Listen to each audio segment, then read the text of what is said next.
गजाननं भूतगणाधिसेवितं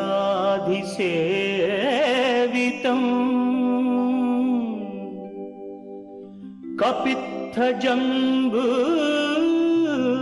फलसारभक्षितम्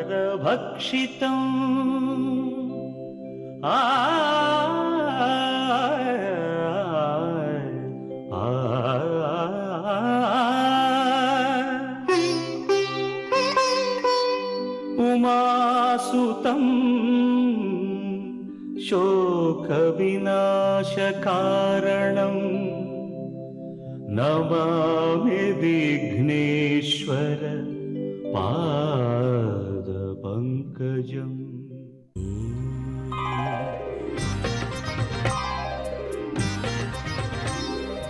ओम श्रीनिवास ओम श्रीनिवास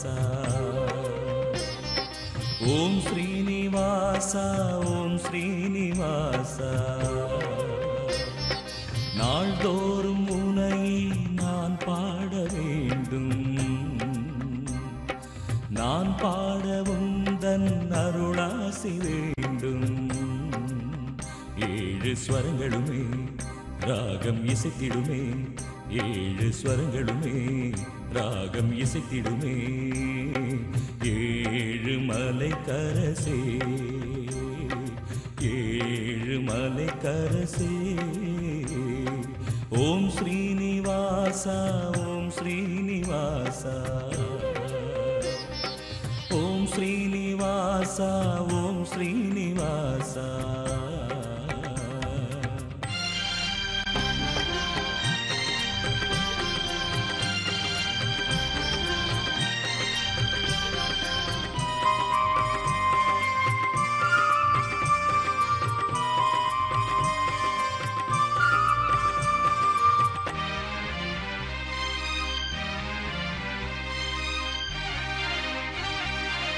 திருவேங்கடம் வருவேனே, உந்தன் திருப்பாதமே பணிவேனே.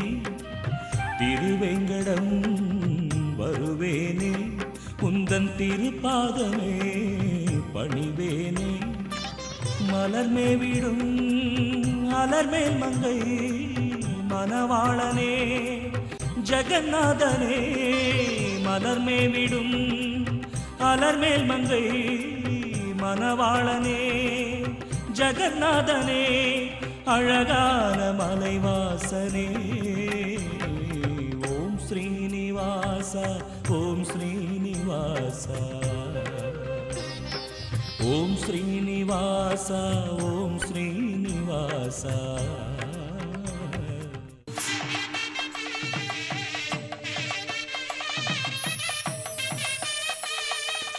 வணக்கம். புதன்கிழமை ஜனவரி மாதம் 28ஆம் தேதி, ஜெய வருஷம் தை மாதம் 14ஆம் தேதி. இன்றைய நட்சத்திரம் பரணி. மாலை 3:50 வரை பரணி நட்சத்திரம் இருக்கிறது. இன்று மதியம் 3:50 கார்த்திகை நட்சத்திரம் ஆரம்பம். பரணி முடிந்து கார்த்திகை ஆரம்பம். இன்றைய திதி வளர்பிறை நவமி. யோகம் சித்த யோகம், அமிர்த யோகம். பரணி நட்சத்திரம் இருக்கும் வரை சித்த யோகம், அதன் பிறகு கார்த்திகை வந்ததும் அமிர்த யோகம். பிற்பகல் 3:50 நட்சத்திரம் மாறுகிறது. பரணி முடிந்து கார்த்திகை ஆரம்பமாகிறது. கன்னி ராசிக்கு சந்திராஷ்டம நாள். நாள் முழுவதும் கன்னி ராசிக்கு சந்திராஷ்டமம். ராகு காலம் பகல் 12 மணி முதல் 1:30 மணி வரை. யமகண்டம் காலை 7:30 மணி முதல் 9 மணி வரை. குளிகை நேரம் காலை 10:30 முதல் பகல் 12 மணி வரை. நல்ல நேரம் என்னும் சுபஹோரைகள் காலை 6 மணி முதல் 7 மணி வரை, 9 மணி முதல் 10 மணி வரை, மாலை 4 மணி முதல் 5 மணி வரை, இரவு 7 மணி முதல் 9 மணி வரை. இன்றைய கிரக நிலவரம். மேஷத்தில் சந்திரன், கடகத்தில் குரு, கன்னியில் ராகு, விருச்சிகத்தில் சனி, தனுசில் புதன், மகரத்தில் சூரியன், கும்பத்தில் செவ்வாய் சுக்கிரன், மீனத்தில் கேது. மேஷ ராசிக்கு இது ஒரு மிகச்சிறந்த நன்மைகள் நடைபெறும் நல்ல நாள். தொடர்ந்து இன்றைக்கும் நாள் முழுவதும் ராசியிலேயே சந்திரன் இருக்கிறது. சந்திரன் ராசியை கடந்து கொண்டிருக்கின்ற ஒரு அற்புதமான ஒரு நாள் இன்றைய தினம். உங்கள் ராசிக்கு 3, 6 ஆகிய வீடுகளுக்கு அதிபதியான புதன் 10ஆம் இடத்திலிருந்து வக்கரகதியிலே சென்று 9ஆம் இடத்திற்குள் சென்று விட்டது. உத்திராடம் 2ஆம் பாதத்திலிருந்து உத்திராடம் 1ஆம் பாதத்திற்கு பின்னோக்கி நகர்ந்து வந்து விட்டது. ஆகவே இந்த கிரக மாற்றம் ஒரு சிறிய மாற்றம்தான் என சிலர் நினைக்கலாம். ஆனால் அதிலே பெரிய திருப்பங்கள் எல்லாம் ஏற்படும். புதனுடைய பெயர்ச்சியை பற்றி நாம் அதிகமாக அக்கறை எடுத்துக்கொள்வதில்லை என்றால் அது அடிக்கடி மாறும். மாதம் மாறிட்டே இருக்கும். அதனால் அதுக்கு நம்ம அவ்வளோ முக்கியத்துவம் கொடுப்பதில்லை. ஆனால் அது மிக மிக முக்கியமான ஒன்று. ஜோதிடத்தை பொறுத்தவரை சிறிய மாற்றங்கள் கூட ஒருவரின் வாழ்க்கையிலே பெரிய மாற்றங்களை ஏற்படுத்த முடியும். இன்றைய தினம் ராசிக்கு 10ஆம் இடத்திலிருந்து 9ஆம் இடத்திற்கு பின்னோக்கி வக்கரகதியிலே புதன் நகர்ந்திருக்கிறது. அது உங்களுக்கு நன்மை அளிக்கக்கூடிய ஒன்று. கடன் தொல்லை ஏதேனும் இருந்தால் அவையெல்லாம் முற்றிலுமாக சரியாகிவிடும். வழக்குகள் ஏதேனும் நடைபெற்று கொண்டிருந்தால் அதிலே நீங்கள் நிச்சயமாக வெற்றி பெறுவீர்கள். உங்களுக்கு அது சாதகமாக முடியும். எதிரிகளின் தொல்லை ஏதேனும் இருந்தால் அவையெல்லாம் முறியடிக்கப்படும். அலுவலகத்திலே உங்களுக்கு மறைமுகமாக தொல்லை கொடுத்து கொண்டிருப்பவர்களெல்லாம் இப்பொழுது வலுவிழந்து விடுவார்கள். ஆகவே நன்மைகள் அதிக அளவிலே நடைபெறுகின்ற ஒரு நேரம் என்று சொல்லலாம். இன்றைய நாள் அதற்கு அற்புதமான ஒரு கிரக நிலவரம் அமைந்திருக்கிறது. ஆகவே அதிக நன்மைகள் நடைபெறும். மிகப்பெரிய வெற்றிகளெல்லாம் கிடைக்கும். ஆரோக்கியத்திலே நல்ல முன்னேற்றம் ஏற்படும். பொருளாதார நிலையிலே எதிர்பாராத ஒரு பெரிய வளர்ச்சி ஏற்படுவதற்கு வாய்ப்பு இருக்கிறது. ஆகவே இது ஒரு நன்மைகள் நடைபெறும் நல்ல நாள். ரிஷப ராசிக்கு இது ஒரு மிகச்சிறந்த நன்மைகள் நடைபெறும் நல்ல நாளாக விளங்குகிறது. மிகச் சிறப்பான நிலையிலே கிரகங்களெல்லாம் அமைந்திருக்கின்றன. ராசிக்கு 2ஆம் வீட்டிற்கும் 5ஆம் வீட்டிற்கும் அதிபதியான புதன் 9ஆம் இடத்திலிருந்து 8ஆம் இடத்திற்கு பின்னோக்கி நகர்ந்து வந்திருக்கிறது. இந்த வக்கரகதியிலே புதன் மாறியது உங்களுக்கு மிகப்பெரிய நன்மையை செய்யாது, தீமையை செய்யாது. என்றாலும் அது வக்கர நிவர்த்தி அடைந்து மீண்டும் நகரும் பொழுது உங்களுக்கு ஒரு பெரிய மாற்றத்தை ஏற்படுத்தும். இன்றைய தினத்திற்கான கிரக நிலவரம் உங்களுக்கு மிகவும் சாதகமாக இருக்கிறது. நன்மைகள் அதிக அளவிலே நடைபெறுகின்ற ஒரு நல்ல நாளாக இந்த நாள் விளங்கும். விரயஸ்தானமாகிய 12ஆம் இடத்திலே சுக்கிரனின் சாரம் பெற்றிருக்கின்ற, அதாவது உங்கள் ராசி அதிபதியின் நட்சத்திர சாரம் பெற்றிருக்கின்ற சந்திரனால் உங்களுக்கு சில நன்மைகள் தான் நடைபெறும். தீமைகள் எதுவும் நடக்காது. ஆகவே இது ஒரு நல்ல நாள். மகிழ்ச்சியான செய்திகளெல்லாம் வந்து சேரும். உற்றார் உறவினர் நண்பர்களின் சந்திப்பு நிகழும். ஆரோக்கியத்திலே நல்ல முன்னேற்றம் ஏற்படும். வண்டி வாகனங்களை மாற்றிக்கொள்வதிலே விருப்பம் தெரிவிப்பீர்கள். விலை உயர்ந்த வண்டி வாகனங்களை வாங்க வேண்டும் என ஆசைப்படுவீர்கள். சாதாரணமாக நாம் ஒரு இடத்திலிருந்து இன்னொரு இடத்திற்கு செல்வதற்கு ஒரு வாகனம் என்று ஒன்று இருந்தால் போதும். ஆனால் ஒரு சிலருக்கு அதிலே ஒரு மிகப்பெரிய ஒரு விலை உயர்ந்த ஒரு வாகனத்தை வாங்கி கொண்டு அதிலே சென்றால் அது ஒரு பெரிய ஒரு பந்தா ஷோ. அதற்காக ஒரு பகட்டுக்காக பந்தாவிற்காக சில பேர் விலை உயர்ந்த வாகனங்களை எல்லாம் வாங்குவார்கள்.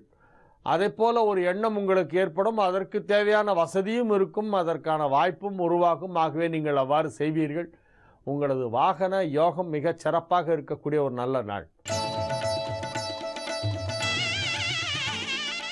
மிதுன ராசிக்கு இது ஒரு மிகச்சிறந்த நன்மைகள் நடைபெறும் நல்ல நாளாக விளங்குகிறது. இதுகாரும் ராசிக்கு 8ஆம் இடத்திலே இருந்த புதன் இப்பொழுது வக்கரகதியிலே வந்து 7ஆம் இடத்திலே அமர்ந்திருக்கிறது. 7ஆம் இடத்திலே அமர்ந்து ராசி அதிபதி புதன் பார்த்து கொண்டிருக்கின்ற ஒரு மிகச்சிறந்த ஒரு கிரக நிலவரம். மிக வலுவான நிலையிலே கிரகங்கள் எல்லாம் அமைந்திருக்கின்றன என்று சொல்லலாம். ராசி அதிபதி 7ஆம் இடத்திலே அமர்ந்து கொண்டிருக்கிறது. 9ஆம் இடத்திலே சுக்கிரன் செவ்வாய் சேர்க்கை ஏற்பட்டிருக்கிறது. லாபஸ்தானாதிபதியாகிய செவ்வாயோடு 5 சுக்கிரன் இணைந்திருக்கின்ற ஒரு மிகச்சிறந்த ஒரு கிரக நிலவரம் ஏற்பட்டிருக்கிறது. ஆகவே மிதுன ராசிக்கு இது ஒரு பொருளாதார முன்னேற்றம் ஏற்படுகின்ற ஒரு நாள் என்று இந்த நாளை சொல்லலாம். வியாபாரத்தில் இருப்பவர்களுக்கு அதிக லாபம் கிடைக்கும். தன லாபம் ஏற்படுகின்ற ஒரு நல்ல நாள். உங்களுக்கு வரவேண்டிய பணம் ஏதாவது வராமல் இருந்தால் இப்பொழுது வந்துவிடும். கடந்த சில நாட்களாகவே உங்களுக்கு பண வரவு வரவேண்டிய ஒரு கிரக அமைப்பு இப்பொழுது ஏற்பட்டிருக்கிறது. இதுவரையும் இன்னும் வரவில்லை. அப்படி எதுவும் என்றால் நீங்கள் அதற்காக முயற்சி செய்யுங்கள். இறை வழிபாட்டிலே சற்று அதிக நேரம் செலவிடுங்கள். லக்ஷ்மி சகஸ்ரநாமம் படித்து பாருங்கள். உங்களுக்கு வரவேண்டிய பணம் சுலபமாக வரும். கோபூஜை செய்யலாம். கோமாதாவை வழிபாடு செய்வதன் மூலமாக செல்வ செழிப்பு ஏற்படும். இவ்வாறு சிறு சிறு வழிபாடுகள் செய்வதன் மூலமாக உங்களுக்கு நன்மைகள் அதிகரிக்கின்ற ஒரு வாய்ப்பு இருக்கிறது. இது ஒரு நன்மைகள் நடைபெறும் நல்ல நாளாக விளங்கும். கடக ராசிக்கு இது ஒரு மிகச்சிறந்த நன்மைகள் நடைபெறும் நல்ல நாள். 3க்கும் 12க்கும் அதிபதியான புதன் 6ஆம் இடத்திலே சென்று வக்கரகதியிலே மறைந்து விட்டது. ஆகவே உங்களுக்கு நன்மைகள் நடைபெறும். ஆரோக்கியத்திலே மிகப்பெரிய ஒரு முன்னேற்றம் ஏற்படும். தீரா நோய்களெல்லாம் தீர்ந்துவிடும் நேரம் இது.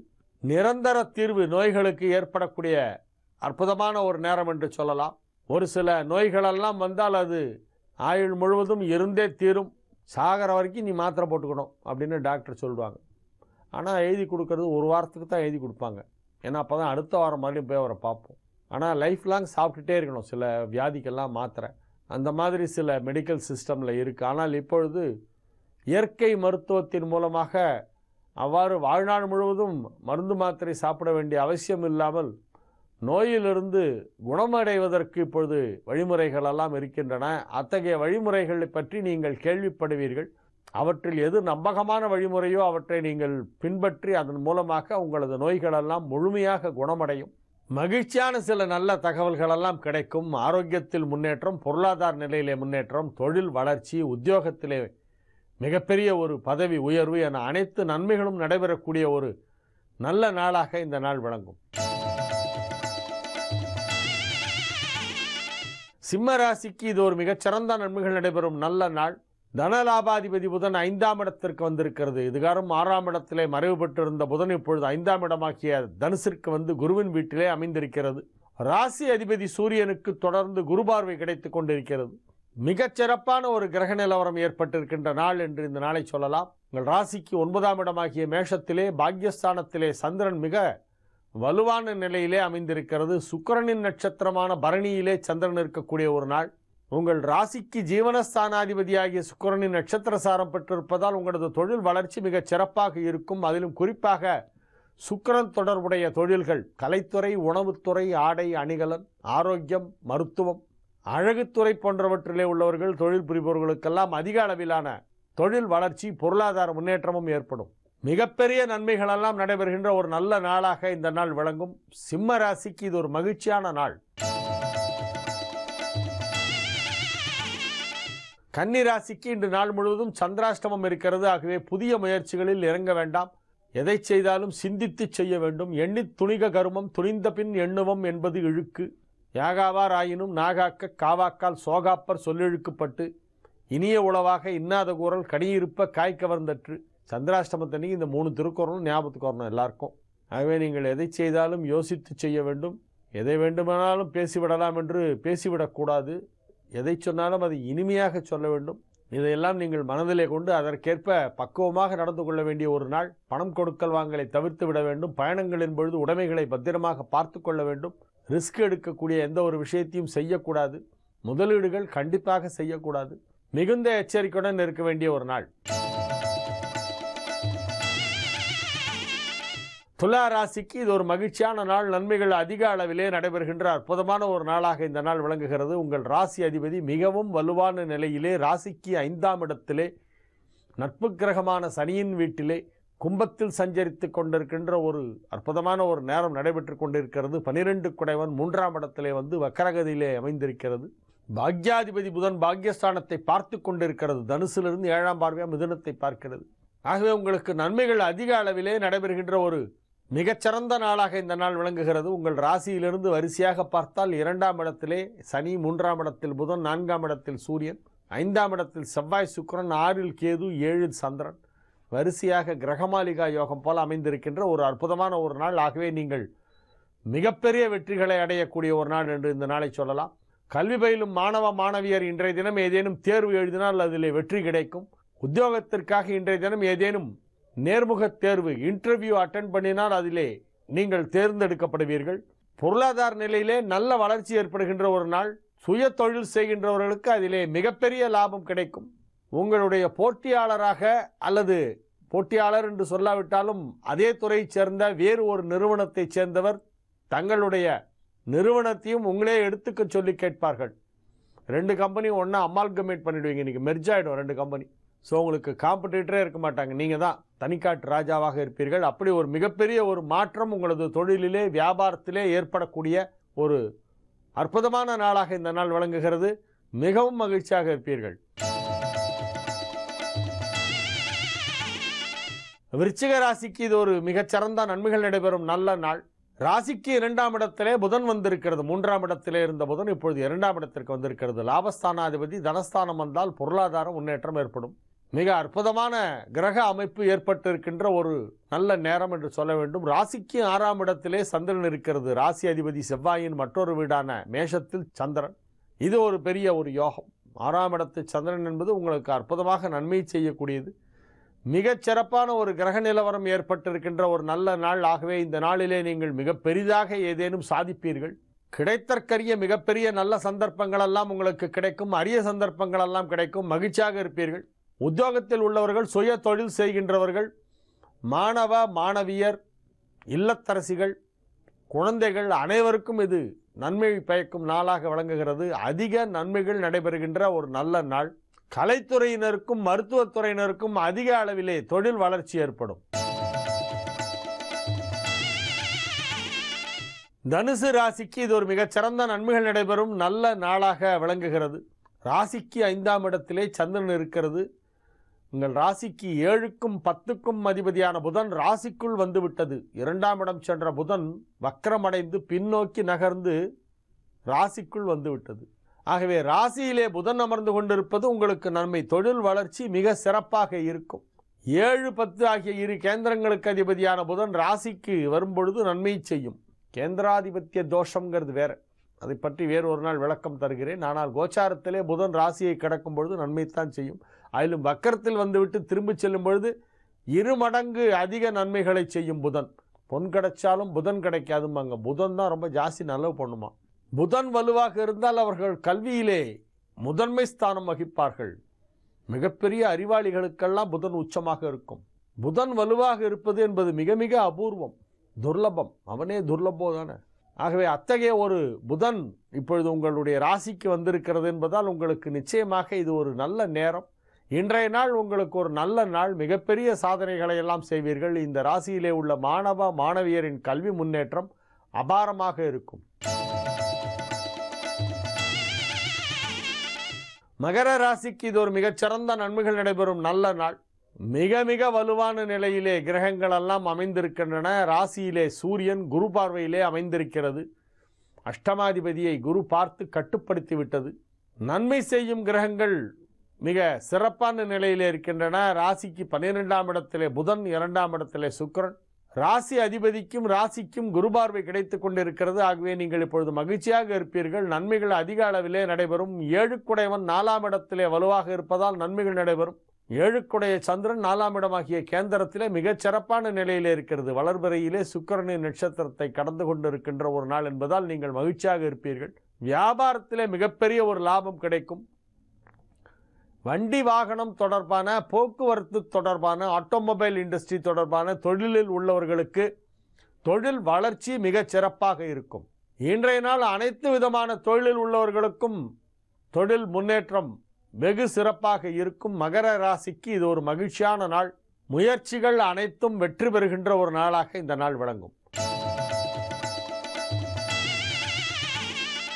கும்பராசிக்கு இது ஒரு அற்புதமான நன்மைகள் நடைபெறும் நல்ல நாள். 3ஆம் இடத்து சந்திரன், மகிழ்ச்சியாக இருப்பீர்கள். ராசிக்கு 12ஆம் இடத்திலே சூரியனும் 2ஆம் இடத்திலே கேதுவும் அமர்ந்திருக்கின்ற நேரம். ராசியிலே செவ்வாய் சூரியன் சேர்க்கை ஏற்பட்டிருக்கிறது. 11ஆம் இடத்திலே ராசியிலே செவ்வாய் சுக்கிரன் சேர்க்கை ஏற்பட்டிருக்கிறது. 11ஆம் இடத்திலே புதன் அமைந்திருக்கின்ற ஒரு நல்ல ஒரு நாளாக இந்த நாள் விளங்குகிறது.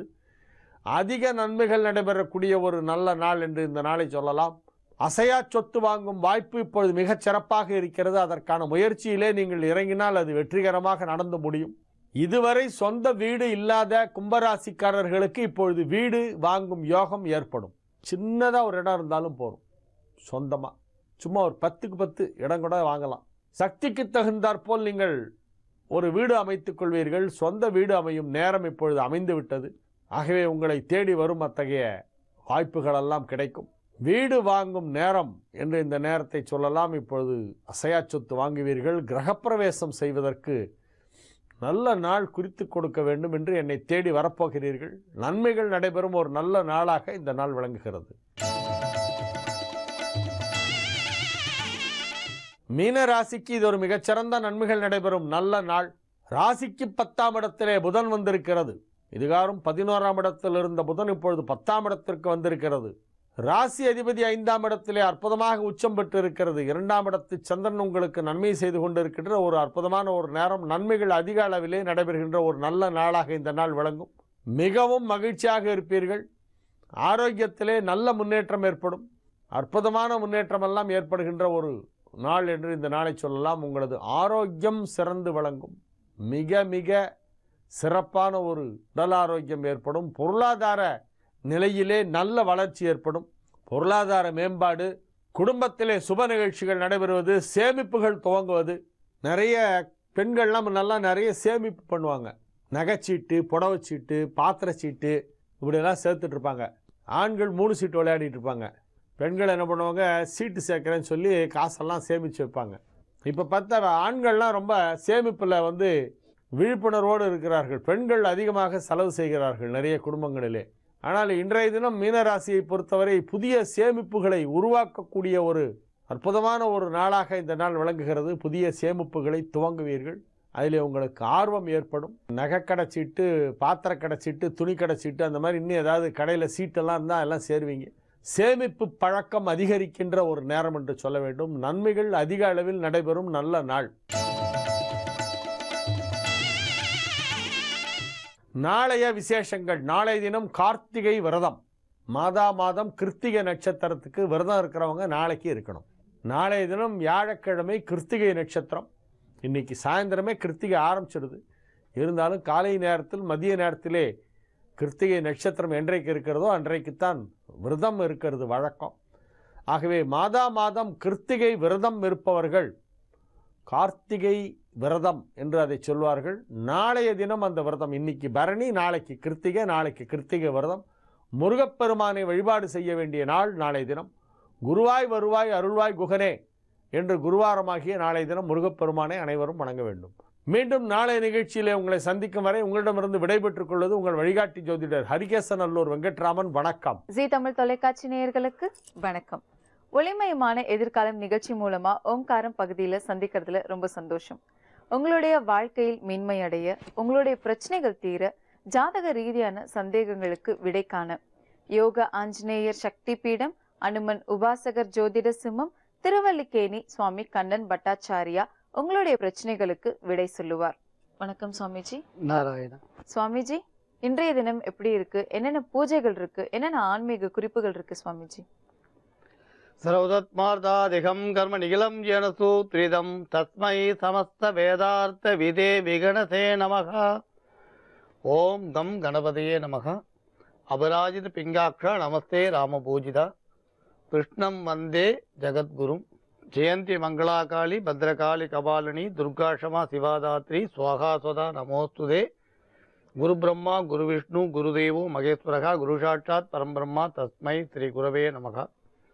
அஸ்மத் குருபியோ நமக. விகணச மகா குருவே நமக. அனுமன் சுவாமிகள் ஆசிகளுடன் மங்களகரமான ஜெய வருடம் தை மாதம் 14ஆம் தேதி 28/1/2015 புதன்கிழமை ஆகிய இன்னைக்கு சில நல்ல ஆன்மீக தகவல்களை பார்க்க போகிறோம். இப்போ முக்கியமான விஷயம் என்னென்னா, நீங்கள் ஆரம்பத்துலேருந்து முடிவு வரைக்கும் பார்த்தாதான் சில முக்கியமான விஷயங்களை நீங்கள் தெரிஞ்சுக்க முடியும்.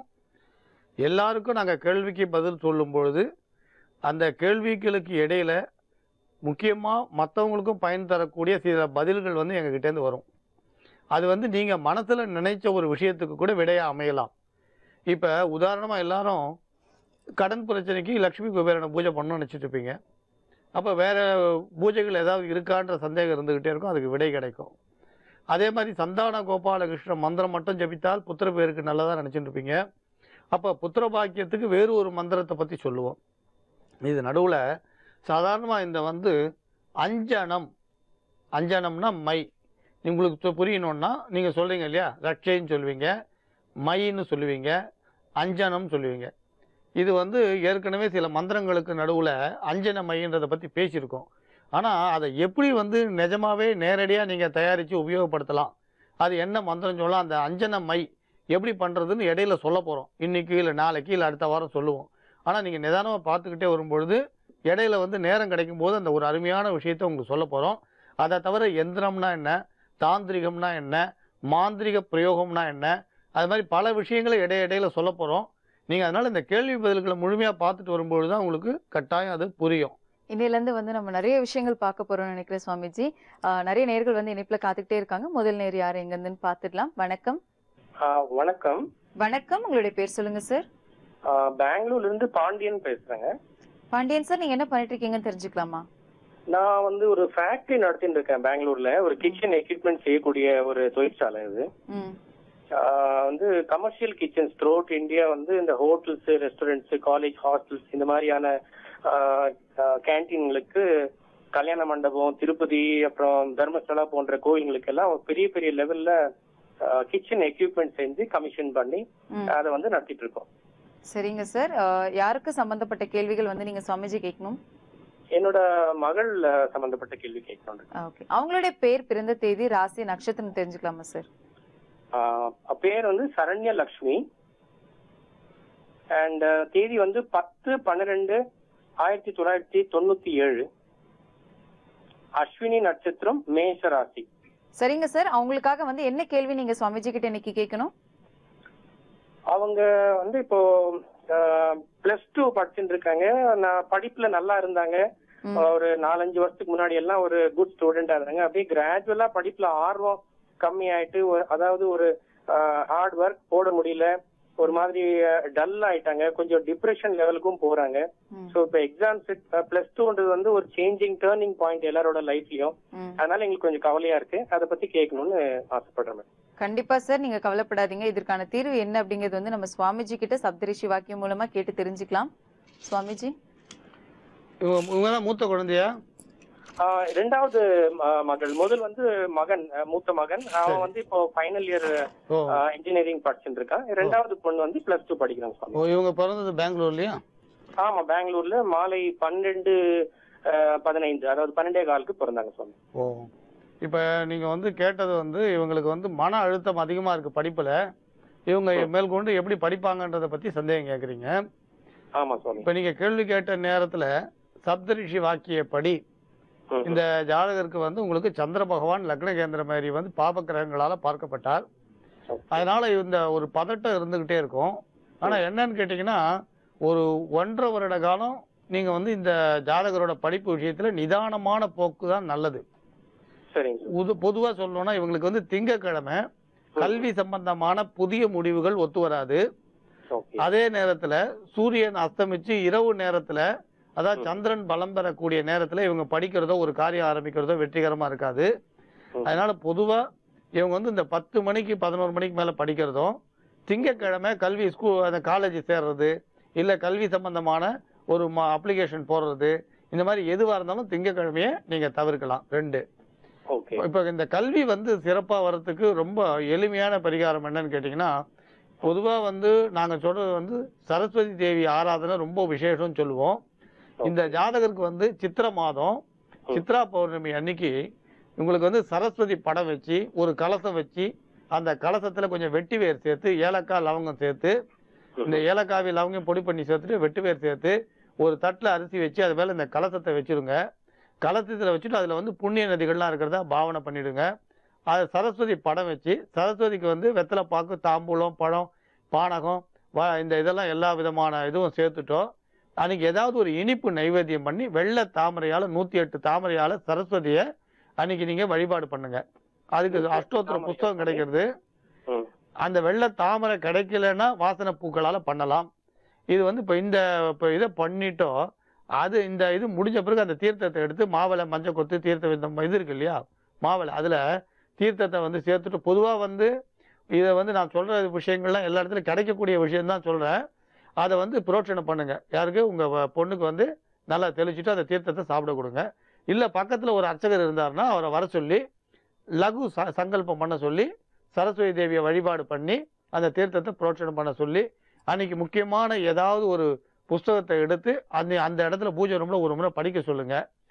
கிட்டத்தட்ட இது சரஸ்வதி பூஜை பண்ணக்கூடிய முறையில தான். ஆனா சித்ரா பௌர்ணமி அன்னைக்கு இந்த ஜாதகருக்கு பண்றது சந்திரனோட பலத்தை பூரணமா அதிகரிக்கும். அதுக்கப்புறம் உங்களுக்கு விஜயதசமியில வர காலங்களில் பூஜைகளோ சரஸ்வதி பூஜையும் விமர்சையா பண்ணுங்க. இது வந்து விசேஷமான ஒரு பரிகாரமா இருக்கும். அன்னைக்கு இந்த பூஜை சித்ரா பௌர்ணமி அன்னைக்கு பூஜை முடிஞ்ச உடனே ஏதாவது ஒரு தெய்வீகமான ஸ்லோக புஸ்தகத்தை யாருக்காவது தானமா கொடுங்க. தெய்வீகமான ஒரு ஸ்லோக புஸ்தகத்தை தானமா கொடுங்க. கல்வி வந்து ரொம்ப சிறப்பா வரும். அதுல எந்த விதமான சந்தேகமோ சங்கடமோ வேண்டாம். அப்புறம் இன்னொரு விஷயம் முக்கியமா கவனிக்க வேண்டியது, இப்போ உங்க பொண்ணு வந்து +2 முடிச்ச பிறகு அந்த புஸ்தகத்தை நீ இடையில போடாதீங்க, விற்காதீங்க. படித்த புஸ்தகத்தை, உங்கள் பொண்ணு படித்த புஸ்தகத்தை இடையிலையும் போடாதீங்க, விற்காதீங்க. யாராவது குழந்தைகள் படிக்க கேட்டால் அதை இலவசமாக கொடுத்துருங்க. பொதுவாக நம்ம பண்ணுற தவறு, படித்த புஸ்தகங்களை இடையில போடுறது, கிழிக்கிறது, அதை வந்து வியாபாரமாக விற்பனை பண்ணுறது. நாம் விலை கொடுத்து புஸ்தகங்களை வாங்கலாம், ஆனால் புஸ்தகத்தை விற்கிறது வேண்டாம்னு சொல்லுவோம். அதனால் இந்த ஜாதகருக்கு இப்போ சொன்னதை மட்டும் கட்டாயம் செய்யுங்க. கல்வியில் எந்த விதமான இடர்பாடுகள் இல்லாமல் நல்ல முறையில் சிறப்பான முறையில் தேர்ச்சி பெறுவாங்க. நம்புங்கள், நல்லதே நடக்கும். அவங்களுடைய படிப்புக்கு வந்து ரொம்ப உபயோகமான ஒரு தீர்வு நீங்க சொன்னீங்க சுவாமிஜி, ரொம்ப நன்றி. இதை தொடர்ந்து அடுத்த நேர் யாரு எங்கிருந்துன்னு பார்த்துடலாம். வணக்கம். Hello madam. வணக்கம் சார், உங்களுடைய பேர் சொல்லுங்க. என்னுடைய பேர் வந்து ஆர் கணேசன் மேடம். சிம்ம ராசி, மக நட்சத்திரம். டேட் ஆஃப் பர்த் வந்து 6/9/1972 மேடம். உங்களுக்கான சந்தேகம் தான் வந்து சுவாமிஜி கிட்ட நீங்க கேட்கணுமா சார்? ஆமா மேடம், சுவாமிஜி கிட்ட பேசணும் மேடம். எது குறித்து பேசலாம் தெரிஞ்சுக்கலாமா சார்? நான் சொந்தமா கார் போட்டு தொழில் செய்தேன். அதனால பாத்தீங்கன்னா கடன் தொல்லை அதிகமாயிடுச்சு. பாத்தீங்கன்னா வந்து என்னுடைய உடல் பிறந்த கூட நகை வாங்கி வைத்தேன், எங்க அம்மா கிட்டே நகை வாங்கி வைத்தேன். பாத்தீங்கன்னா கடன் கொடுத்தோம், எல்லாம் ஒரே சமயம் வந்து கேக்குறாங்க. என்னால கடனை கட்ட முடியல. வேலைக்கு போனா பார்த்தா அந்த தொழில் மந்தமா இருக்கு, செய்யவும் முடியல. எனக்கு இதனால வந்து எல்லாமே ஒரே டைம் கேட்கறது எனக்கு ரொம்ப மன உளைச்சலா இருக்கு. கண்டிப்பா சார், கவலைப்படாதீங்க. உங்களுடைய பிரச்சனைகள் வந்து சீக்கிரமா உங்களை விட்டு விலகிடும். இதற்கான தீர்வு என்னங்கிறது வந்து நம்ம சுவாமிஜி கிட்ட சப்தரிஷி வாக்கியம் மூலம் கேட்டு தெரிஞ்சுக்கலாம். Okay madam. இப்போ நீங்க இந்த வாடகை வண்டி விடுறது எந்த ஊர்ல அது? நான் சொந்தமா தொழில் செய்யறேன். சென்னையில தானா? ஆமா, சென்னை டி நகர். சரி. இப்போ வந்து உங்களோட பிரச்சனை ஒரே நேரத்தில் இருந்ததுனால நீங்க வாங்கிய கடனை கொடுக்க வேண்டிய நிர்பந்தம் உங்களுக்கு ஏற்பட்டிருக்கு. அதனால உங்களுக்கு சங்கடமா இருக்கு. ஆனா உறவு கிட்ட தான் கடன் வாங்கியிருக்கீங்க இல்லையா? ஆமா, உறவு கிட்ட வெளியாகிட்டே நான் வந்து டாக்குமெண்ட் மூலியமா கொஞ்சம் கடன் வாங்கியிருக்கேன். ஆனா எல்லாரும் ஒரே சமயம் வந்து கேட்கறாங்க, என்னால பணம் புரட்ட முடியல, ரொம்ப மன உளைச்சல் வருது. ஆனா வேலைக்கு போலாம் என்ன வருது, ஆனா வண்டிக்கு போக முடியல, மந்த நிலைமை ஏற்படுது எனக்கு. எத்தனை வண்டி வச்சிருக்கீங்க? நான் வந்து பாத்தீங்கன்னா கார் ஒண்ணு வச்சிருக்கேன், ஆட்டோ ஒண்ணு வச்சிருக்கேன் சார். ஓ, ஆனா உங்களுக்கு கடனோட தொல்லைகள் வந்து அதுக்கு மேல இருக்கு, அதிகமா இருக்கு. இப்போ ஒரு எளிய பரிகாரம் சொல்றேன், நீங்க செய்யுங்க. வந்து சின்ன பரிகாரம், எளிய பரிகாரம் சொல்றேன், நீங்க அதை வந்து கட்டாயம் செய்யுங்க. உங்களுக்கு பலன் வந்து கட்டாயம் எதிர்பார்த்தபடி நல்ல முறையில் அமையும். தென்னை மர கன்று வாங்கி ஏதாவது ஒரு ஆலயத்தில் சனிக்கிழமை ஸ்தரவாரத்தில் உங்கள் கையால் கொண்டு போய் நட்டுடுங்க. ஒரே ஒரு தென்னை மர கன்று நட்டுடுங்க. இன்னொன்று வந்து உங்களுக்கு அந்த வண்டலூர் தாம்பரம் போகிற வழியில் ரத்னமங்கலம் குபேரனோட ஆலயம் இருக்குது, குபேரன் கோயில். நீங்கள் வந்து ஒரு பௌர்ணமியில் போயிட்டு காலம்பர வேளையில் அந்த குபேர பகவானை தரிசனம் பண்ணுங்கள். ஒரு 3 பௌர்ணமி தரிசனம் பண்ணுங்கள். அதே மாதிரி இந்த தென்னை மரக்கண்ணை ஒரு முறை நட்டால் போகிறோம். ஒரே ஒரு முறை ஸ்திரவாரம் சனிக்கிழமை ஏதாவது ஒரு ஆலயத்தில் நட்டுடுங்க. அதேமாதிரி பணம் வந்து நீங்கள் குடுக்கல் வாங்கல் வச்சுக்கிறது எதுவாக இருந்தாலும், முக்கியமான முடிவுகள் எதுவாக இருந்தாலும் புதன்கிழமை வேணால் அவாய்ட் பண்ணுங்கள். உங்கள் ஜாதகத்துக்கு புதன்கிழமை ஒத்து வராதுன்னு சொல்லுவோம். இப்போ அடுத்து வந்து நீங்கள் வேலைக்கு போகும்போது ஒரு இடைஞ்சல் இருக்குது, தடை இருக்குன்றீங்க. நீங்கள் ஆஞ்சநேயரோட ஸ்லோகத்தை சொல்லிவிட்டு வெளியில் கிளம்புங்க. ஆஞ்சநேயரோட ஸ்லோகம் எது வேணா இருக்கலாம், அதை ஒரு 3 முறை சொல்லிவிட்டு நீங்கள் வெளியில் கிளம்புங்க. அந்த தடை இல்லாமல் நீங்கள் வேலை விஷயமா போகிறதுக்கு வாய்ப்பு வரும். தினமும் நீங்கள் கிளம்பும் பொழுது ஆஞ்சநேயரோட மங்களகரமான ஏதாவது ஒரு ஸ்லோகத்தை 3 முறை சொல்லிட்டு போங்க. கட்டாயம் உங்கள் தொழில் வந்து விருதி அடையும். கொடுத்த வாக்குறுதியை நீங்கள் கட்டாயம் உங்களால் நிறைவேற்ற முடியும். நீங்கள் கவலைப்பட வேண்டாம். அதே பணம் கொடுத்தவாளோட நெருக்கடியும் குறையும். எப்பவுமே நாம் வாங்கிய கடனை திருப்பி கொடுக்கணுன்ற எண்ணம் எப்போ உங்களுக்கு இருக்கோ அப்போ வாழ்க்கையில் தோல்வி கட்டாயம் வரவே வராது. அதனால் எப்போ வந்து மனசில் ஒரு தர்மம் இருக்கோ அது நாக்கில் வந்து சொல்லா வெளிப்படும். தர்மமும் சொல்லும் ஒன்று சேரும்பொழுது சத்தியமாக மாறும். அதனால் நீங்கள் அதை பற்றி கவலைப்படாதீங்க. உங்கள் பிரச்சனை விரைவில் தீரும். இப்போ சொன்னது மட்டும் செய்யுங்க, நம்புங்கள், நல்லதே நடக்கும். வணக்கம். வணக்கம். வணக்கம்மா, உங்களுடைய பேர் சொல்லுங்க. என் பேர் திவ்யாங்க, பொள்ளாச்சியில இருந்து பேசுறேன், கோயம்புத்தூர் டிஸ்ட்ரிக்ட். என் கல்யாணத்தை பத்தியும் என் வேலையை பத்தியும் சாமிஜி கிட்ட கேட்கணும்னு கூப்பிட்டுருக்கேன். உங்களுடைய பிறந்த தேதி, ராசி, நட்சத்திரம் சொல்லுங்கம்மா. என்னோட பிறந்த தேதி 27/12/1988ங்க.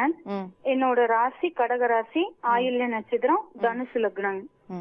உங்களுடைய கல்யாண வாழ்க்கையை பத்தி சுவாமிஜி கிட்ட கேட்கணும் இல்லையா? ஆமாங்க, கண்டிப்பா கேட்கலாம். சப்தரிஷி வாக்கியம் மூலம் சுவாமிஜி உங்களுக்காக என்ன சொல்ல போறாரு அப்படின்றது. சுவாமிஜி, நீங்க என்ன உத்தியோகம் பண்றீங்க? நான் வந்து அசிஸ்டன்ட் ப்ரொஃபஸரா இருந்தேங்க சாமிஜி. ஒரு காலேஜ்ல இருந்தேங்க. இப்ப எனக்கு வந்து அங்க இருந்து நிறைய பேர் அங்க இருக்காங்க, ஸ்டாஃப்ஸ் நிறைய பேர் இருக்காங்கன்னு வேலையை விட்டு நிறுத்திட்டாங்க. இப்ப எனக்கு வேற பக்கம் வேலை கிடைக்குமா இல்ல என்ன பரிகாரம் பண்ணணும்னு தெரியணுங்க சாமிஜி. இப்ப நீங்க வந்து கல்யாணத்துக்கு எப்பல இருந்து பாத்துட்டு இருக்கீங்க? கல்யாணத்துக்கு வந்து எங்க எங்க அம்மாவோட வகையில தெரிஞ்சவங்க இருந்தாங்க சாமிஜி. அவங்க பேர் வந்து ராம்குமார். 6/7/1988 பிறந்திருக்காங்க. மீன ராசி, ரேவதி நட்சத்திரம், சிம்ம லக்னம் அவங்களுக்கு. அதனால அது 2 பேத்துக்கும் ஜாதக பொருத்தம் வந்து பார்க்காமயே 2 பேத்து வீட்லயும் பேசிட்டாங்க சாமிஜி. பேசி இப்ப 2 பேத்து வீட்லயும் பண்ணலாங்கிற முடிவு வந்ததுக்கு அப்புறம் அவங்க வீட்டுல போய் ஒரு பக்கம் பார்த்தாங்க சாமிஜி. பார்த்துட்டு பொருத்தம் இல்ல, பண்ணலாமா வேண்டாமான்னு தெரியலன்னு இப்ப சொல்லிருக்காங்க சாமிஜி.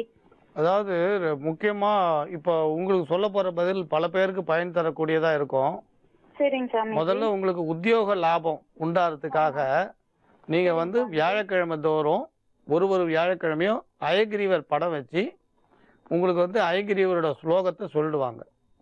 நீங்க வியாழக்கிழமை தோறும் அயகிரிவர் படம் வச்சு அயகிரிவரோட ஸ்லோகத்தை சொல்லுங்க. அது வந்து உங்களுக்கு இந்த வேலை வாய்ப்புல இருக்க ஒரு வெற்றியை கொடுக்கும். நீங்க போதிக்கக்கூடிய வாய்ப்பு தான் உங்களுக்கு அதிகம். உங்க ஜாதகத்துல போதிக்கக்கூடிய வாய்ப்பு அதிகம். இது ஒரு பக்கம். இப்ப திருமணத்தை பத்தி கேட்டீங்க. சாதாரணமா வந்து ஒரு விஷயத்தை முடிவு செய்த பிறகு ஜோதிட ஆலோசனைகள்னு போறது எங்களால் ஏற்றுக்கொள்ள முடியாது கல்யாண விஷயத்துல. ஏன்னு கேட்டீங்கன்னா 10 பெரியவங்க கூடி பேசும்பொழுது நமக்கு மேல சகாதேவர், அஸ்வினி குமாரர் இவெல்லாம் இருக்கான். இந்த அஸ்வினி குமாரர்கள் என்ன பண்ணுவான்னா, நீங்க வந்து இந்த பையனுக்கும் இந்த பொண்ணுக்கும் திருமணம் பண்ணலாம் சொன்ன உடனே அந்த மங்களகரமான வார்த்தையை கேட்டு ததாஸ்து அப்படியே நடக்கட்டும்னு வாழ்த்து சொல்லுவா. அப்ப அஸ்வினி குமாரர்கள் அந்த வாழ்த்து சொல்லி பெரியவங்க வாயில நாக்குல வந்து சகாதேவர் இருந்து இந்த திருமணம் நடக்கணும்னு பேசி முடிச்ச பிறகு நீங்க ஜாதக கட்டு எடுத்துட்டு ஜாதகத்தை ஆராய்ச்சி பண்றது சரி கிடையாது. அதுக்கப்புறம் இந்த ரஜ்ஜு பொருத்தம் இல்லை அப்படின்ற வார்த்தை எடுக்கிறதும், தின பொருத்தம் இல்லைன்ற வார்த்தை எடுக்கிறதும், ஆயில்ய நட்சத்திரம் தோஷம்னு சொல்றதும் சரியானது இல்லை. நான் முட்டாள்தனம் சொல்ல இந்த இடத்துல, ஏன்னா இது வந்து தொலைக்காட்சின்றதுனால அந்த வார்த்தையை உபயோகப்படுத்தல. இந்த இடத்துல வந்து கட்டாயம் சொல்லுவோம், ஆயில்ய நட்சத்திரம் சொல்லி ரிஜெக்ட் பண்றதோ தள்ளுபடி பண்றதோ இல்ல ரஜ்ஜு பொருத்தம் இல்லை தின பொருத்தம் இல்லைன்னு சொல்றதோ ஏற்க முடியாது. கல்யாணங்கள்ல கூட நீங்க வந்து பாத்தீங்கன்னா உங்களுக்கு 4 நட்சத்திரங்கள்ல குறை இருந்தா கூட பெரியவங்க அந்த காலத்துல என்ன பண்ணுவாங்கன்னா, சுவாமி சன்னதியில கோயில்கள்ல வச்சு தாலி கட்ட சொல்லுவா. அப்படி பார்த்தா 4 நட்சத்திரத்துல இருக்க தோஷம் கூட விலகிடும் சொல்லுவா. அதே மாதிரி மேடையில 100 பெரியோர்கள் சேர்ந்து இவங்க நீண்ட காலம் 16 பெற்று பெருவாழ்வு வாழ்கன்னு வாழ்த்தினா எல்லா தோஷமும் நிவர்த்தி ஆயிடும் சொல்லுவா. சுத்த மனசோட நல்ல மனசோட வாழ்த்தும் பொழுது அது 4 வேதத்துக்கும் சமமாயிடும். அப்படி இருக்கும் பொழுது பெரியோர்களாக பார்த்து, ஏன்னா வார்த்தை தான் சத்தியம். சத்தியம்னு உலகத்துல எங்க இருக்கு? உன்னை கொடுக்குறேன்னு சொல்லும் பொழுது அதுதான் சத்தியம். ஹரிச்சந்திர மகாராஜா என்ன சத்தியம்னா பண்ணார்? கொடுக்குறேன்னு சொன்னார், அதுவே சத்தியம் ஆயிடுச்சு. அது மாதிரி உங்க வீட்டுல வந்து என் பொண்ணை கன்னிகாதானம் பண்ணி கொடுக்குறேன்னு எப்ப சொல்றாங்களோ அப்பயே அது நிச்சயமாயி போச்சுன்னு அர்த்தம். அப்ப சொன்ன சொல்ல வந்து மாத்துறதுன்றது ஜோதிடத்தை காரணம் காட்டி மாத்துறதை ஏத்துக்கவே முடியாது. அதனால பையனோட ஜாதகத்துல நீங்க என்ன பார்க்கணும்? ஆயுள் பாவம், அதே மாதிரி பாக்கியஸ்தானம், புத்திர பாவம், குணாதிசயம், இவங்களுக்கு ரோகஸ்தானம், இதெல்லாம் பார்க்கணுமே தவிர தின பொருத்தம், கண பொருத்தம், யோனி பொருத்தம், ரஜ்ஜு பொருத்தம், வசிய பொருத்தம், இது வேத பொருத்தம்னு நீங்க பார்க்கறதுல நிச்சயமா சொல்றோம் பிரயோஜனம் இல்லை. 13 வயதுக்குள்ள இருக்கக்கூடிய குழந்தைகளுக்கு தான் கன்னிகாதானம் பண்றீங்க பாருங்க. அந்த கன்னிகாதான மகோத்சவத்துக்கு தான் இதெல்லாம், கன்னிகாதானம் பண்ணி கொடுக்கறதுக்கு தான். 13 வயசுக்கு அப்புறம் கல்யாணம் பண்ணும்போது நம்ம கன்னிகாதானம் சொல்லிட்டு இருக்க வேண்டியதுதான். அதுவே சாஸ்திரம் ஒத்துக்கல. நீங்க 20 வயசு, 25 வயசு, 50 வயசுல கல்யாணம் பண்ணிட்டு அந்த 10 பொருத்தத்தை வச்சிருந்தீங்கன்னா எப்படி அர்த்தம்? 13 வயசுல கல்யாணம் பண்ணுங்க, 10 பொருத்தத்தை பாருங்க. 13 வயசுக்கு அப்புறம் கல்யாணம் பண்ணும்போது ஆண் ஜாதகத்துல எப்படி ஆயுள் பாவம் இருக்கு, பெண் ஜாதகத்துல எப்படி ஆயுள் இருக்கு, இது நீரா இது நெருப்பா, நீரும் நெருப்பும் சேர்த்தா என்ன ஆகும்? புகையும். அந்த மாதிரிலாம் இல்லாம நல்லபடியா இருக்குமான்னு அப்படி ஜாதகத்தை பார்க்கணுமே தவிர 10 பொருத்தம் 20 பொருத்தம்லாம் பார்க்கறது ஏற்புடையது நிச்சயமா இல்லை. நல்ல ஒரு விஷயம் புரிஞ்சுக்கணும், 3 தலைமுறையா பரம்பரையா ஜோதிடங்களை ஆராய்ச்சி பண்ணிட்டு தான் இதை பேசுறோம். அதுல ஒன்றும் உங்களுக்கு சந்தேகமே வேண்டாம். இதுக்கு நிறைய ஆதாரங்கள்லாம் உண்டு. அதனால பேசி முடிச்ச பிறகு பொருத்தத்தை பத்தி பேசுறது தவறு. அப்பனா நீங்க என்ன பண்ணிருக்கணும்? முதல்ல பொன் வீட்டுக்காரங்க ஒரு ஜோசியர்கிட்டையும் பிள்ளை வீட்டுக்காரங்க வேற ஒரு ஜோசியர்கிட்டையும் போய் அதுக்கப்புறம் 2 பேரும் கலந்து பேசி அதுக்கப்புறம் நிச்சயம் பண்ணலாமா வேண்டாமான்னு வரணுமே தவிர எப்ப என் பொண்ணை கொடுக்குறேன்னு ஒரு வார்த்தையை விட்டீங்களோ அதுதான் சத்தியம். கொடுத்த வார்த்தையை திரும்ப எடுக்கிறதுக்கு வாழ்க்கையில வாய்ப்பே கிடையாது. சத்தியம்னு பண்ணாதான்னு கிடையாது, நம்ம வாக்குலேருந்து வரக்கூடிய வார்த்தையே சத்தியம்தான். அதனால சொல்ல மாத்துறது கட்டாயம் கூடாது. பூதானம், சொன்னதானம், ரத்தன தானம், உங்களுக்கு வந்து நிறைய தானங்கள் சொல்லப்பட்டிருந்தாலும் கன்னிகா தானம் தான் உயர்ந்தது. அப்படிப்பட்ட கன்னிகா தானம் செய்து கொடுக்குறேன்னு சொல்லிட்டோம், நீங்கள் நிச்சயம் பண்ணலைன்னா கூட கொடுத்த வார்த்தை கொடுத்தது தான். அதனால் இனிமேல் நீங்கள் பின்வாங்க வேண்டாம். ஜாதகத்தை வேணால் பையனோட ஜாதகங்களை பாருங்கள். அதுக்கு ஏதாவது பரிகாரங்கள் பண்ணணும்னா எவ்வளோ பரிகாரம் இருக்குது. பரிகாரங்கள் இல்லாதது உலகத்தில் ஒன்றுமே கிடையாது. வெறுமே இந்த 10 பொருத்தத்தை வச்சுட்டோம், இதுக்கு எந்த பரிகாரமும் இல்லை, நீங்கள் தடுமாற வேண்டாம். எல்லாத்துக்கும் விருட்ச பரிகாரம் உண்டு. விருட்சம்னா மரம். தின பொருத்தம், யோனி பொருத்தம், ரஜ்ஜு பொருத்தம், வசிய பொருத்தம், வேத பொருத்தம் எது இல்லைனாலும் அதுக்கு விருட்ச பரிகாரம் பண்ணலாம். அதனால் நீங்கள் கவலைப்படாதீங்க. பெரியவங்க மேற்கொண்டு திருமணம் எப்படி நடத்தலான்றதை பற்றி ஆராய்ச்சி பண்ணுங்க. நம்புங்கள், நல்லதே நடக்கும். சுவாமிஜி, இவங்கள மாதிரி வந்து பாத்தீங்கன்னா இந்த ஆயில்ய நட்சத்திரம் அவங்களுக்கு வந்து அவங்களுக்கும் மாமியாருக்கும் சேராது, இந்த மாதிரி நிறைய இடத்துல வந்து சொல்லிட்டு தான் இருக்காங்க. அது உண்மையா சுவாமிஜி? ஆயில்ய நட்சத்திரம், மூல நட்சத்திரம், இந்த இந்த நட்சத்திரங்களை வச்சுட்டு, விசாக நட்சத்திரம் இதெல்லாம் வச்சுட்டு இப்போ வந்து மாமனார் மாமியார் ஆகாது, மைத்துனருக்கு ஆகாதுன்ற வசனங்கள் இப்போ வந்து தேவையே இல்லை. நீங்கள் நல்லா பார்த்தா இந்த 1000 வருடங்களில் எவ்வளோ கிளமாய் போன கிரந்தங்கள் உண்டு. பல விஷயங்கள் நேரடியாக நமக்கு வந்து சேரலை. 13 வயசுக்குள்ளே பார்க்கும்பொழுது வேணும்னா இதெல்லாம் சரியாக இருக்கும். 13 வயசுக்கு அப்புறம் பார்க்கும்பொழுது நிச்சயம் வாய்ப்பே கிடையாது. ஒரு விஷயத்தை நீங்கள் புரிஞ்சுக்கணும். எத்தனையோ நம்ம தேசத்தை ராஜாக்கள் நம்ம நாட்டை வந்து ஆண்டாங்க. அப்போ அடிமை கொண்ட ராஜாவை ஒழிக்கணும்னா ஒரு ஆயில்ய நட்சத்திரம் மூல நட்சத்திரத்தில் பிறந்த ஒரு பெண்ணை அந்த ராஜாவோட 2 பையனுக்கு பண்ணி வச்சுருந்தா அந்த ராஜாவை ராணி செத்து போயிருப்பாள். ஏன்னா எவ்வளோ உயிர் தியாகம் பண்ணுறதுக்கு மங்கம்மாலாம் எத்தனையோ பேர் இந்த பூமியில் பிறந்திருக்கா. பெண்கள்லாம் இந்த நாட்டுக்காக தேசத்துக்காக பணம், சொத்து, உயிர் எல்லாத்தையும் தியாகம் பண்ண எவ்வளோ பெண்கள் இருக்கா. அப்போ அந்த ராஜாவோட பையன் 2 பையனை கல்யாணம் பண்ணியிருந்தா ராஜாவை ராணி என்னைக்கு செத்து போயிருப்பாள். அவ்வளோ பண்டிதர்களுக்கெல்லாம் அந்த காலத்தில் மூளை இல்லையா, சூழ்ச்சி பண்ண தெரியாதா? இருந்தது. அதனால் இந்த 13 வயசுக்குள்ளே இருந்து ஆயில்யம் மூலம் கெடுதின்ற தேரிக்கு போகாதீங்க. வரலாற்று உண்மைகள், புகழ்பெற்ற பெண்கள் இருக்காங்க, இதெல்லாம் இங்கே சொல்ல நேரம் இல்லை. புகழ்பெற்ற பெண்கள் ஆயில்யம் மூலத்தில் கல்யாணம் பண்ணி அவள் மாமனார் மாமியார்லாம் தீர்க்காயசோடு இருந்திருக்கா. 100% சொல்லலாம். இது கொஞ்சம் கூட உண்மை இல்லைன்னு உறுதியாக சொல்லலாம். அதுவும் இந்த 13 வயசுக்கு அப்புறம் இதை வச்சு நம்ம கஷ்டப்பட வேண்டிய அவசியமே கிடையாது. எல்லாருக்குமே வந்து ஒரு ஞான உதயம் பிறக்கிற மாதிரியான ஒரு தீர்வு நீங்க சொன்னீங்க சுவாமிஜி, ரொம்ப நன்றி. இதை தொடர்ந்து அடுத்த நேர் இணைப்புல காத்துட்டு இருக்காங்க. வணக்கம். ஈஸ்வரன் பேசுறீங்க மேடம். எங்க இருந்து பேசுறீங்க சார் நீங்க? நான் தேனியில இருந்து பேசுறேன் மேடம். ஓகே, யாருக்காக வந்து சுவாமிஜி கிட்ட நீங்க பேசணும் சார் இன்னைக்கு? என் பையனுக்காக கேட்கறேன் மேடம். அவருடைய பேர், பிறந்த தேதி, ராசி, நட்சத்திரம் தெரிஞ்சுக்கலாமா? அவரோட பேர் வந்து சவுந்தரபாண்டியன். தேதி வந்து 5/3/2000. அவர் ராசி வந்து, அதாவது பையன் வந்து 10ஆவதுல வந்து ரொம்ப கம்மியா மார்க் எடுக்கிறேன். அதை பத்தி என்னன்னு கேட்கலான்னு இருக்கேன். மேற்கொண்டு அவருக்கு அந்த பையனுக்கு வந்து இப்போ வந்து குரு திசை குரு புத்தி நடக்குது. அப்படி சாமிகிட்ட கொஞ்சம் வழக்கமாக அவருடைய படிப்பு கண்டிப்பா வந்து மேன்மேலும் உயர்ந்துட்டே இருக்கும். இதற்கு சப்தரிஷி வாக்கியம் மூலம் என்ன இருக்கு அப்படின்றத சுவாமிஜி கிட்ட கேட்டு தெரிஞ்சுக்கலாம். சுவாமிஜி வணக்கம். வணக்கம். நமஸ்தே. நமஸ்தே. 1000 கோடான கோடி வணக்கங்கள் எனக்கு. நமஸ்தே. நமஸ்தே. உங்க ஃபேன் நான். ஓ நாராயணா நாராயணா. இப்போ நீங்கள் கேள்வி கேட்ட நேரத்தில் உங்களுக்கு புதனும் சந்திரனும் சேர்ந்து வந்ததுனால கல்வி வந்து வளர்ச்சியை நோக்கியும் தளர்ச்சியை நோக்கியும் போயிட்டு வந்துட்டு இருக்கோம்.